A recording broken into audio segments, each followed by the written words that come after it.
Boas pessoal, sejam bem-vindos a mais um vídeo aqui no meu canal de YouTube.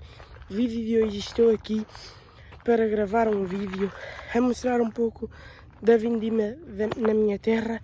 Para quem não sabe o que é isso, a vindima é colher frutos chamadas uvas para fazer o vinho. Ou seja, é colhido, levado para a adega e feito o vinho para as pessoas beberem. Espero que gostem do vídeo, para isso não se esqueçam de se subscrever no canal, deixar o like, comentar para eu saber mais vídeos para trazer para o canal. Espero que gostem, bora lá então mostrar um bocadito disto para vocês, espero que gostem.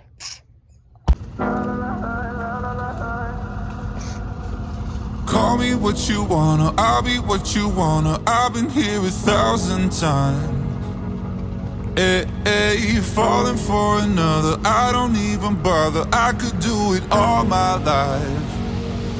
So tell me if you wanna, cause I got this feeling. I wanna hear you say it, cause I can't believe it. With every touch of you, it's like I've started dreaming. Guess heaven's not that far away.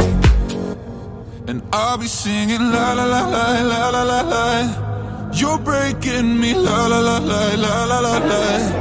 You're breaking me, la la la la la la la la. You're breaking me, la la la la la la la la. I'm just right here dancing around to the rhythm that you play when you're breaking my heart. You know that I can't get you out of the system. Yeah, right from the start, you play with my heart, and I'll be singing la la la la.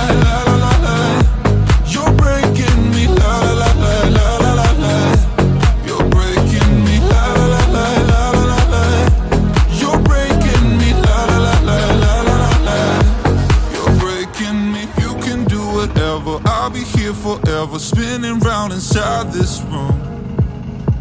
Hey, won't you come on over? I'm a sucker for you, wishing we'll be out here soon. So tell me if you wanna, cause I got this feeling. I wanna hear you say it, cause I can't believe it. With every touch of you, it's like I've started dreaming. Guess heaven's not that far away. Pessoal, este foi o vídeo, espero imenso que tenham gostado.